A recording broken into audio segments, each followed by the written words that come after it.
Paus Yohanes Paulus kedua di tahun 1989 adalah merupakan kunjungan Paus yang kedua ke Indonesia, di mana Indonesia kala itu sangat bersuka cita menyambut kedatangan Paus Yohanes Paulus kedua. Ya, ini terkait dengan kunjungan Paus Fransiskus kali ini. Pos Indonesia nih, Oce dan pemirsa, ini telah meluncurkan perangko edisi terbatas. Ini terbitnya perangko Paus Fransiskus edisi terbatas ini bisa didapatkan di kantor pos. Mungkin sudah jarang ya orang mengkoleksi sebuah perangko. Betul. Namun kali ini ada sebuah edisi perangko ini untuk menyambut kedatangan atau kunjungan Paus Fransiskus. Dan Pos Indonesia ini memperkenalkan sosok Paus yang memiliki nama lahir Jorge Mario Bergoglio. Ini lahir di Buenos Aires, Argentina pada 17 Desember 1936. Sosok dikenal karena pendekatannya yang Bapak Ibu yang kami sederhana. hormati, kembali kami ucapkan selamat datang di Istana Negara Jakarta. Ladies and gentlemen, once again welcome to the State Palace. Perlu kami beritahukan bahwa selama agenda acara kita pada pagi hari ini, kami telah menyediakan alat penerjemah di masing-masing kursi Bapak dan Ibu sekalian. Kami beritahukan bahwa channel 1 adalah untuk bahasa Indonesia, channel 3 adalah untuk bahasa Itali, dan channel 4 adalah untuk bahasa Inggris. Ladies and gentlemen, we would like to inform you that during our morning agenda, we have prepared for the translator device. Channel 1 is for Indonesia language or bahasa Indonesia, channel 3 is for Italy, and channel 4 is for English.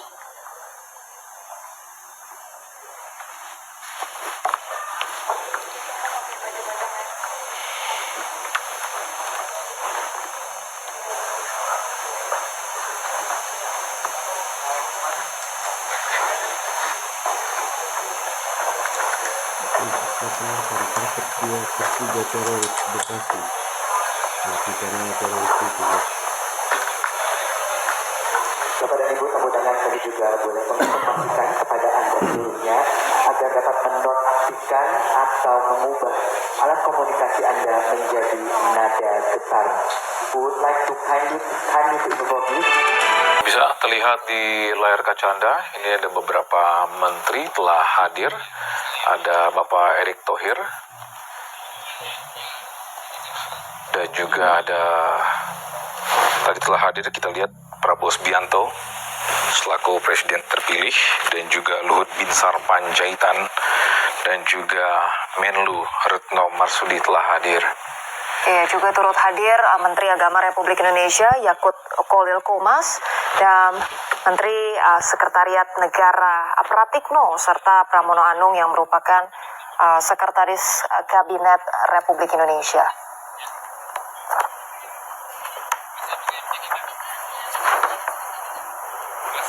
Adapun juga kepala duta besar dari beberapa negara yang telah hadir pada pagi hari ini.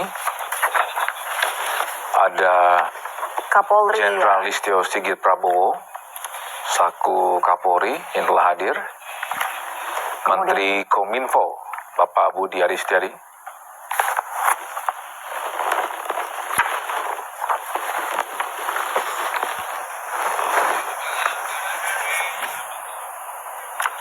Dan terlihat juga Luhut Binsar Panjaitan yang merupakan Menko Marves dari Republik Indonesia juga turut hadir dalam kunjungan Paus Fransiskus di Istana Kepresidenan di Jakarta.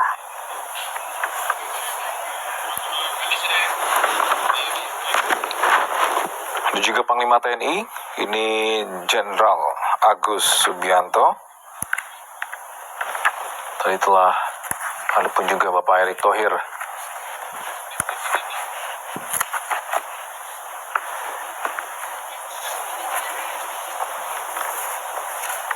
Ya, sejumlah petinggi negara bersama-sama hadir di Istana Kepresidenan Jakarta dalam upacara kenegaraan. dan juga dalam penyambutan kunjungan dari Paus Fransiskus ke Indonesia. Tadi sebelumnya juga kita saksikan bersama bahwa upacara kenegaraan dilakukan dengan penyambutan dilakukan dengan menyanyikan lagu Indonesia Raya tadi di halaman Istana Merdeka, kemudian juga diiringi dengan iring-iringan drum band menyanyikan lagu Maju Tak Gentar. Ya pemirsa, memang dijadwalkan pada hari ini selain bertemu dengan Presiden Joko Widodo, ini Paus Fransiskus juga akan bertemu dengan sejumlah petinggi negara lainnya, termasuk juga nantinya akan berbincang dengan Prabowo Subianto yang merupakan Presiden terpilih Republik Indonesia. Ya, nantinya pun juga Paus ini akan melakukan pertemuan pribadi dengan anggota Serikat Jesui Apostolik Non Juntora, kantor di Kedutaan Besar Vatikan nantinya. Dan Paus nantinya pun juga akan bertemu ini kaum muda Skolas Akurantes di Youth Center Graha Pemuda Senayan ini nanti sore.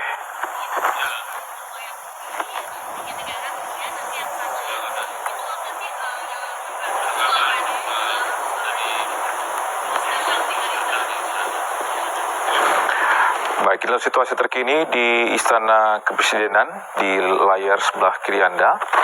Ini telah hadir beberapa pejabat. Adapun juga Duta Besar Palestina terlihat di layar kaca Anda. Dan di sebelah kanan ini adalah sambutan dari anak-anak Indonesia ketika Paus Fransiskus yang sudah tiba di Istana Merdeka yang sangat antusias menyambut Paus Fransiskus, ya Ocha. Iya, betul sekali. Dan memang jika kita ingat kembali begitu, bagaimana kemudian kunjungan kali ini bukan hanya sekedar kemudian menegaskan ataupun mengukuhkan misi perdamaian antara Indonesia dan Vatikan, tetapi juga untuk meningkatkan hubungan bilateral yang dijalin antara Indonesia dan Vatikan yang telah dijalin bahkan sebelum Indonesia merdeka sejak tahun 1947. Nantinya dialog antar agama ini akan dilakukan dengan Indonesia sebagai negara dengan penduduk Muslim atau populasi penduduk Muslim terbesar di dunia. Dan kemudian juga selain daripada dialog antaragama, Indonesia dan Vatikan ini memiliki kerjasama di bidang pendidikan dan juga kemanusiaan. Bagaimana kemudian Gereja Katolik di Indonesia ini memiliki kontribusi yang besar dalam pendidikan, kesehatan, kemudian pelayanan sosial melalui jaringan sekolah, rumah sakit, dan lembaga amal di Indonesia.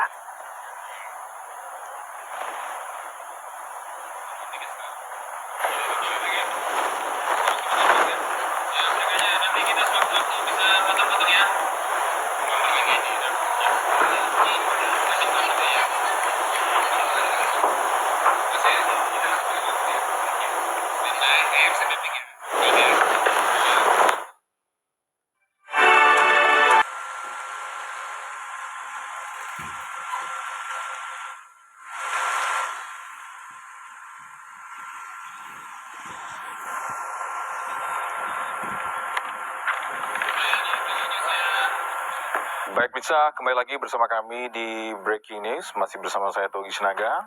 Dan juga saya Rosalinjo. Pemirsa, kita kembali menyaksikan situasi di Istana Negara atau Istana Kepresidenan Republik Indonesia. Ladies and gentlemen, please rise for the arrival of the President of the Republic of Indonesia, His Excellency Mr. Joko Widodo, His Holiness Pope Francis, and the Vice President of the Republic of Indonesia, Profesor Kiai Haji Ma'ruf Amin.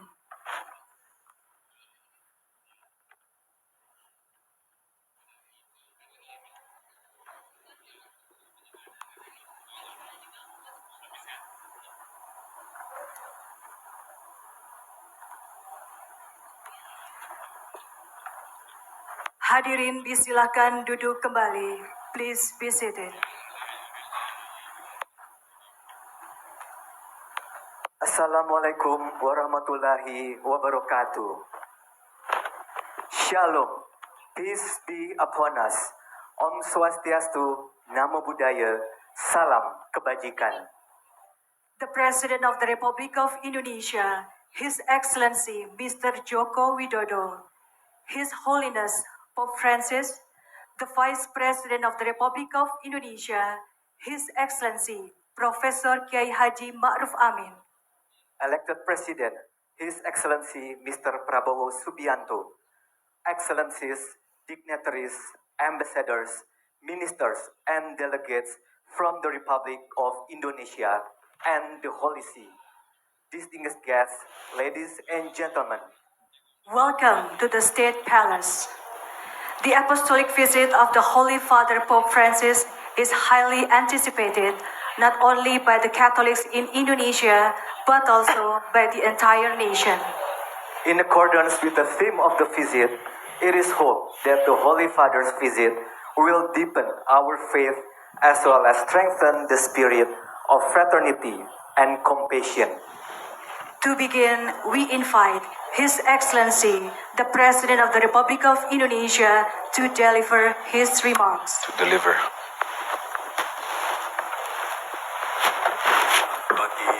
Salam sejahtera bagi kita semuanya.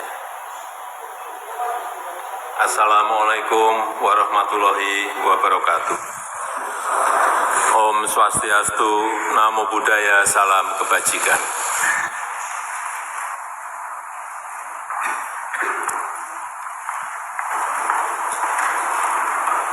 Yang teramat mulia Bapak Suci Paus Fransiskus, yang saya hormati Wakil Presiden Republik Indonesia, Presiden terpilih Republik Indonesia, yang saya hormati para ketua lembaga-lembaga tinggi negara, para tokoh agama, hadirin dan undangan yang berbahagia.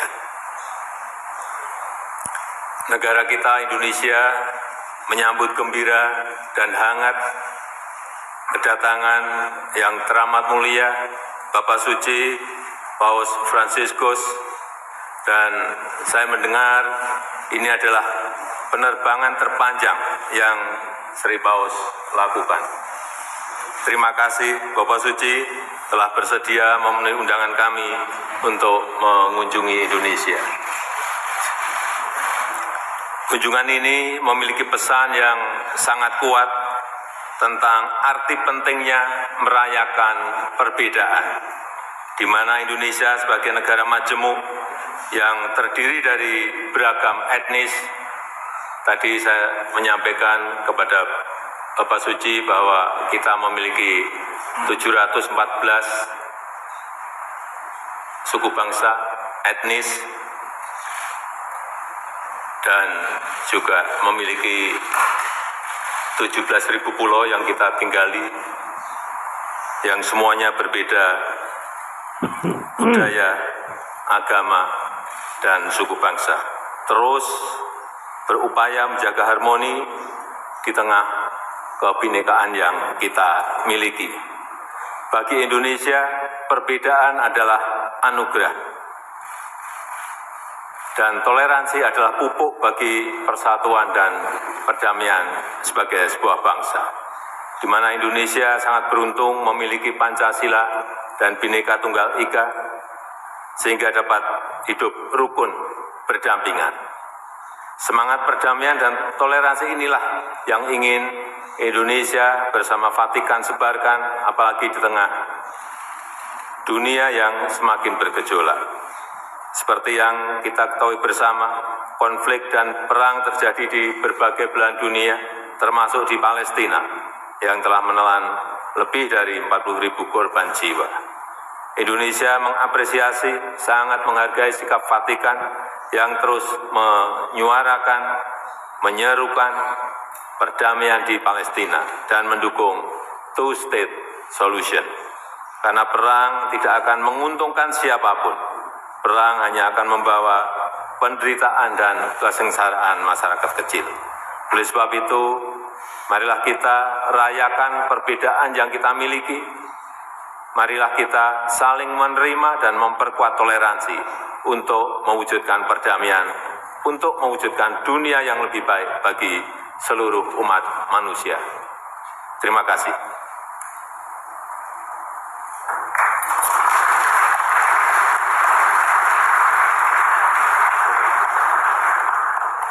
Excellencies, ladies and gentlemen, next we kindly invite His Holiness Pope Francis to deliver his remarks.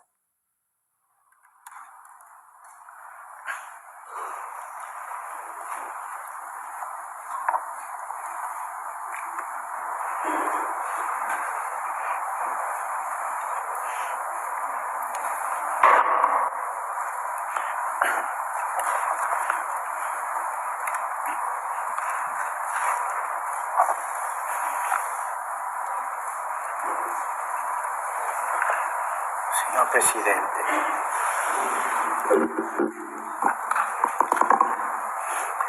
distinte autorità, eminentissimi signori cardinali, signori vescovi, illustri rappresentanti delle società religiose, dei gruppi religiosi, di diverse religioni, illustri rappresentanti della società civile, membri del corpo diplomatico.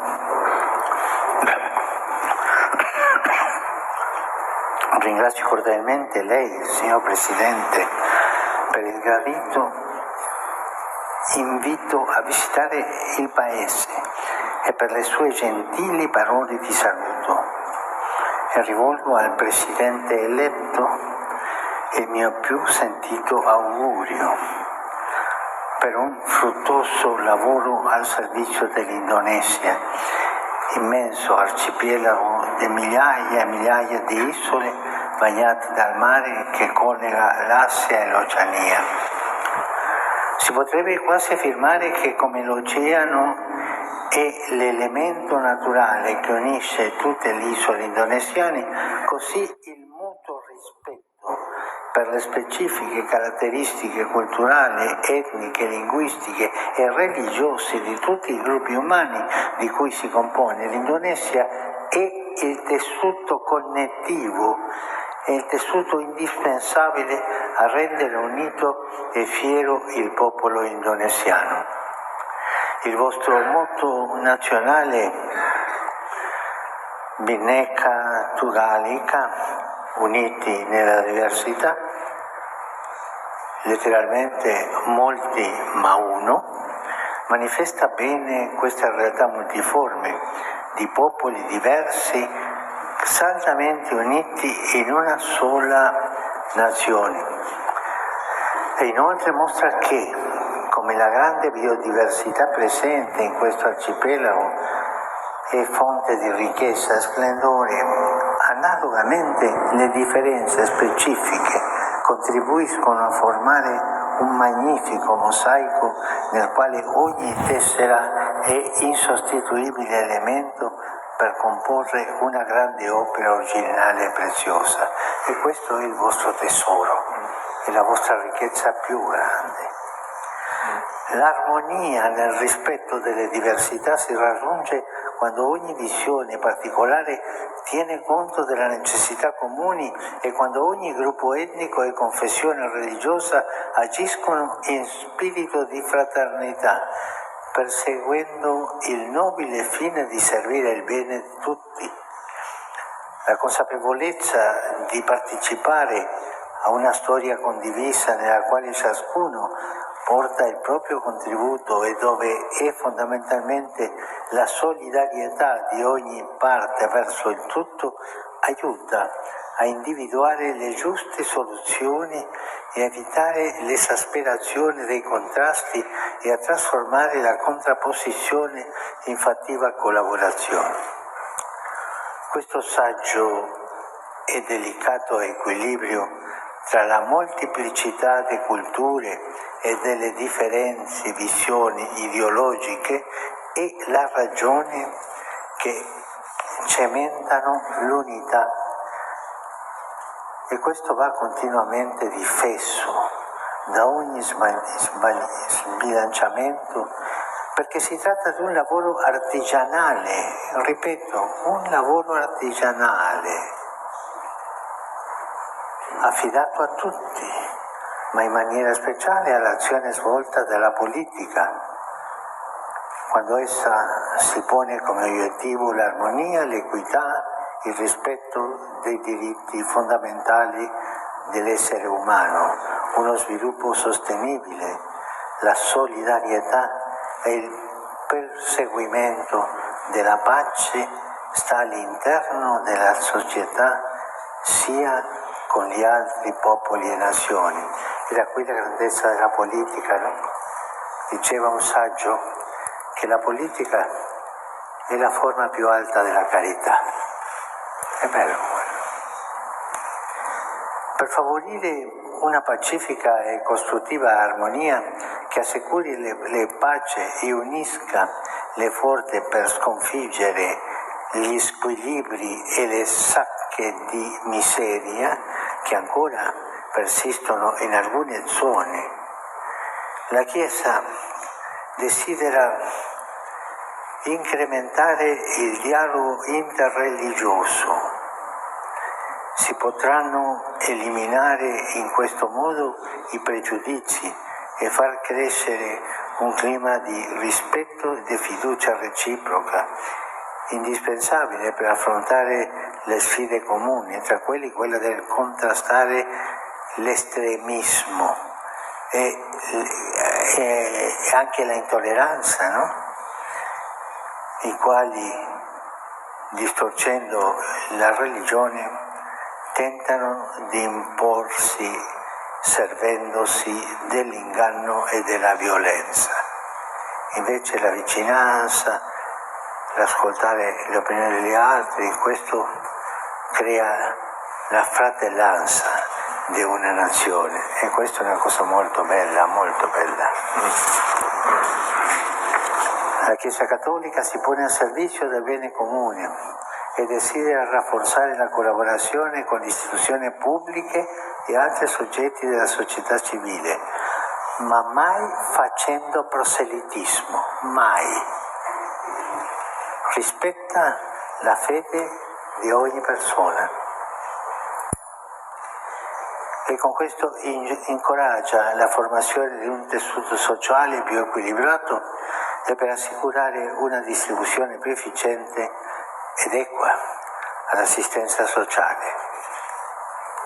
Permettetemi di fare ora un riferimento al preambolo della vostra Costituzione del 1945, il quale offre indicazioni preziose sulla direzione del cammino che l'Indonezia democratica e indipendente ha scelto. E quella è una storia molto bella, quando uno la legge vede che è stata una scelta di tutti, no? Per ben 2 volte e in poche righe il preambolo fa riferimento a Dio Onnipotente e alla necessità che la sua benedizione scenda sul nascente Stato dell'Indonesia. Similmente il testo che si apre alla vostra legge fondamentale a 2 riprese tratta dalla giustizia sociale, auspicando che si instauri un ordinamento internazionale fondato su di essa, considerata tra i principali obiettivi da realizzare a vantaggio dell'intero popolo indonesiano. Unità nella molteplicità, giustizia sociale, benedizione divina, sono dunque i principi fondamentali destinati a ispirare e orientare programmi specifici, sono come la struttura portante la solida base sulla quale costruire la casa. E come non notare che tali principi si accordano molto bene con il motto di questa mia visita in Indonesia: fede, fraternità e compassione. Purtroppo invece si riscontrano nel mondo attuale alcune tendenze che ostacolano lo sviluppo della fraternità universale. In diverse regioni constatiamo il sorgere di violenti conflitti che sono spesso il risultato di una mancanza del rispetto reciproco, una mancanza della volontà intollerante di far prevalere a tutti i costi i propri interessi, la propria posizione o la propria parziale narrazione storica, anche quando ciò comporta sofferenze senza fine per intere collettività e sfocia in vere e proprie guerre sanguinate. A volte poi si sviluppano violente tensioni all'interno degli Stati, per la ragione che chi detiene il potere vorrebbe tutto uniformare, imponendo la propria visione anche in questioni che dovrebbero essere lasciate dall'autonomia dei singoli e dei gruppi. D'altra parte, malgrado le suadenti dichiarazioni programmatiche, sono molte le situazioni in cui manca un effettivo e lungimirante impegno per costruire la giustizia sociale. Ne deriva che una parte considerevole dell'umanità viene lasciata ai margini, senza i mezzi per un'esistenza dignitosa e senza difesa per far fronte a gravi e crescenti squilibri sociali che innescono acuti conflitti. E come si risolve questo? Con una legge di morte, cioè limitare le nascite, limitare la ricchezza più grande che ha un paese, che sono le nascite. E il vostro paese invece ha famiglie di 3, 4, 5 figli che vanno avanti, e questo si fa vedere nel livello di età del paese. Continuate così, è un esempio per tutti i paesi, che forse, questo fa ridere, forse queste famiglie preferiscono avere un gatto o un cagnolino e non un figlio. Questo non va. È vero? In altri contesti invece si ritiene di poter o dover prescindere dal ricercare la benedizione di Dio, giudicandola superflua per l'essere umano e per la società civile, che si dovrebbero promuovere con le loro proprie forze, ma che così facendo incontrano spesso la frustrazione e il fallimento. Al contrario, vi sono casi in cui la fede in Dio viene continuamente posta al primo piano, ma spesso per essere purtroppo manipolata e per servire non a costruire pace, comunione, dialogo, rispetto, collaborazione, fraternità, il paese, ma per fomentare divisioni e odio. Fratelli e sorelle, di fronte a queste ombre rallegra osservare come la filosofia che ispira l'organizzazione dello Stato indonesiano manifesta saggezza e equilibrio. Faccio mie a tale proposito le parole pronunciate da San Giovanni Paolo II proprio in questo palazzo in occasione della sua visita nel 1989. Egli tra l'altro affermò: nel riconoscere la presenza di una legittima diversità, nel rispettare i diritti umani e i diritti politici di tutti i cittadini e nel promuovere la crescita dell'unità nazionale fondata sulla tolleranza e il rispetto per gli altri, voi indonesiani gettate le fondamenta di quella società giusta e pacifica che tutti gli indonesiani desiderano per se stessi e che vogliono trasmettere al proprio figlio. Anche se a volte nel corso delle vicende storiche i principi ispiratori sopra richiamati non sempre hanno avuto la forza di imporsi in ogni circostanza, essi rimangono validi e affidabili come un faro che mostra la direzione da percorrere e avverte circa i più pericolosi errori da evitare. Signor Presidente, signore e signori, auspico che tutti nel loro quotidiano agire sappiano trarre ispirazioni da questi principi e renderli effettivi nell'adempimento ordinario dei rispettivi doveri, perché opus justitiae pax, la pace è frutto della giustizia.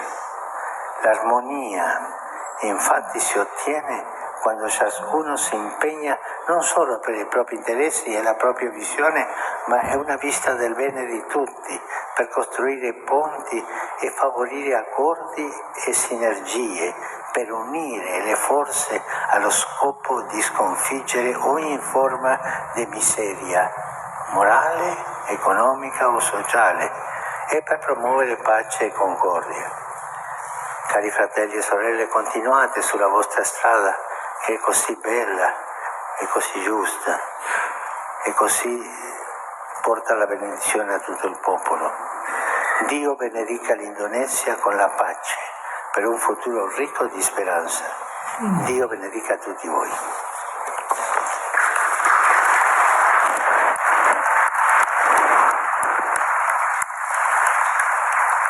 Excellencies, ladies and gentlemen, remarks of His Holiness Pope Francis concludes this meeting. Ladies and gentlemen, His Excellency the President of the Republic of Indonesia and His Holiness Pope Francis and the Vice President of the Republic of Indonesia, Professor Kiai Haji Ma'ruf Amin, depart the State Palace. Hadirin dimohon berdiri. Ladies and gentlemen, please rise.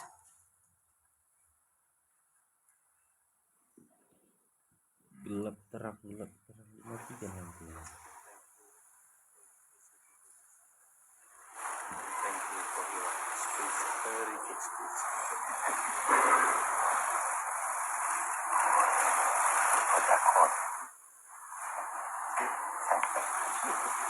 Thank you, Your Holiness.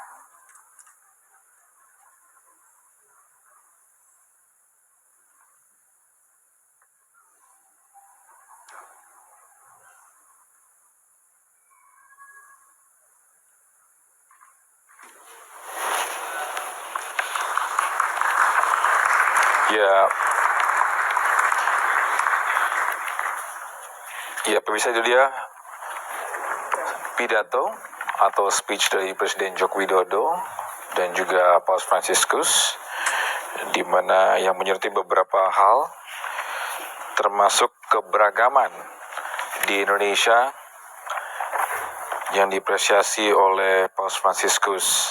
Adapun juga Paus menyatakan bahwa Gereja Katolik ini sangat menghormati semua agama termasuk di Indonesia. Adapun juga Paus turut mendoakan bangsa Indonesia. Dan beliau juga sempat ceritakan bahwa dunia ini sedang menghadapi hambatan besar untuk mencapai perdamaian. Dan salah satu menarik dari Presiden Jokowi juga adalah ini berjanji perjalanan Paus terpanjang dalam hidupnya.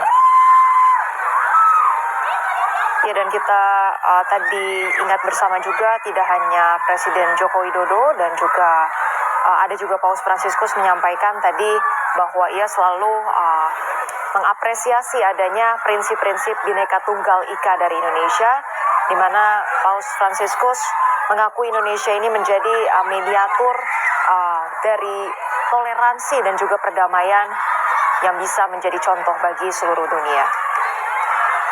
Kita saksikan juga bersama ini banyak sekali anak-anak dan juga masyarakat yang sangat antusias menyambut kedatangan dari Paus Fransiskus di sekitar Istana Negara.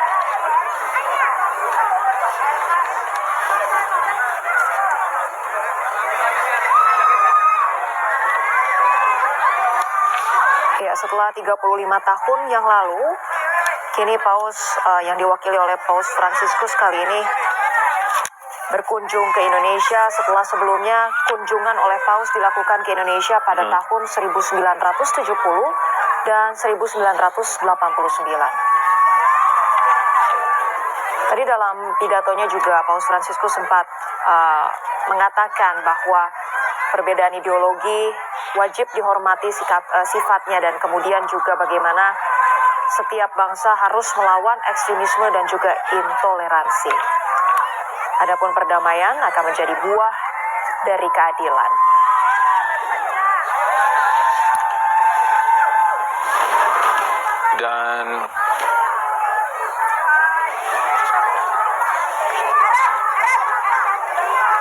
Dan dunia ini memang sedang tidak baik-baik saja ya, karena memang beberapa negara memang sedang berkonflik, juga entah Palestina dengan Israel, Ukraina juga dengan Rusia juga.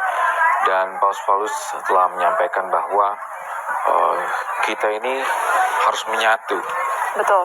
Unity in order to have peace in this world. Ya, bicara mengenai Indonesia yang menjadi titik pertama dari kunjungan Paus Fransiskus ke Indonesia, kita ingat kembali bagaimana hubungan antara Indonesia dan Vatikan dijalin sejak tahun 1947, bagaimana Vatikan menjadi negara pertama yang mengakui kedaulatan Indonesia dan juga kemerdekaan Indonesia. Ada banyak tokoh Muslim yang kemudian sering diundang ke Vatikan untuk berbicara mengenai kemajemukan di Indonesia. Ya, ini kita saksikan bersama iring-iringan mobil dari Paus Fransiskus akan keluar dari Istana Negara.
Pemirsa, ini setelah mengunjungi Presiden Joko Widodo di Istana Negara, jadi dikabarkan Paus Fransiskus ini melakukan pertemuan selanjutnya ini dengan anggota Serikat Jesui di Apostolic Nunciatura, kantor Kedutaan Besar Vatikan di Jakarta pada 11.30.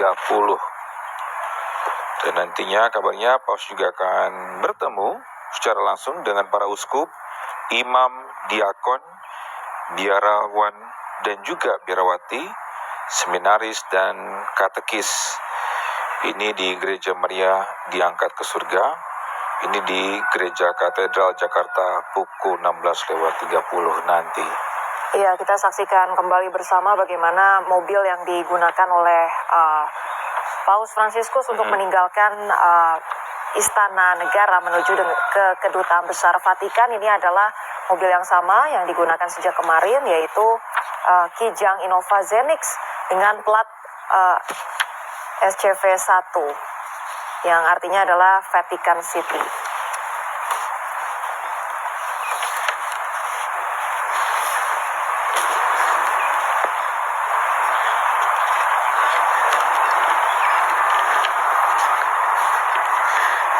Dengan didampingi oleh mobil iring-iringan Pindad Maung, Paus Fransiskus akan kembali menuju ke Kedutaan Besar Vatikan. Kembali Paus Fransiskus menyapa para warga dan masyarakat di sekitar Istana Negara dengan membuka kaca jendela dan memberikan senyum hangatnya kepada warga sekitar. Ya, plat nomor dari Paus Fransiskus yaitu ada kode merah SCV-1. Ini plat nomor. Ini terkait dengan, ini merupakan akronim dari Status Civitatis Vaticanae. Ini yang artinya negara bagian Kota Vatikan ya. Dan ini merupakan plat nomor resmi terdaftar di Kota Vatikan yang dimiliki pemerintah Vatikan sendiri. Angka 1 inilah pada plat nomor SCV-1 di kendaraan tersebut. Ini digunakan oleh orang nomor 1 untuk Vatikan, yaitu Paus Fransiskus ya. Ya, ada beberapa hal yang juga mencolok begitu ya dari kesederhanaan Paus Fransiskus. Di antaranya adalah selain menggunakan mobil yang umumnya digunakan oleh masyarakat biasa ya, Iya. kesan kesederhanaan juga ditunjukkan dengan menggunakan sepatu berwarna putih, berbeda dengan sepatu yang biasa digunakan oleh Paus berwarna merah. Maka Paus Fransiskus justru memilih sepatu berwarna putih. Dan kemudian juga kalau kita lihat bersama begitu yang menjadi sorotan sejak hari terakhir ini adalah jam tangan yang digunakan oleh Paus Fransiskus. Inilah jam tangan yang sangat terjangkau begitu ya, harganya bahkan hanya sekitar $8 Amerika. Wow, kalau sini orang tuh pasti kan mau kemewahan ya. Betul. Tapi beliau ini memang suka sesuatu yang sederhana, simple. Ini terkait dengan kesederhanaan yang tadi sempat disampaikan oleh Ocha pun juga. He always dressed with white robe gitu ya, jubah putih. Dan memang jubah putih ini memang cara Paus Fransiskus ini ketika berpergian ketemu dengan kepala daerah atau kepala negara ya. Baik, inilah situasi terkini. Ini ada nanya saja sama presiden.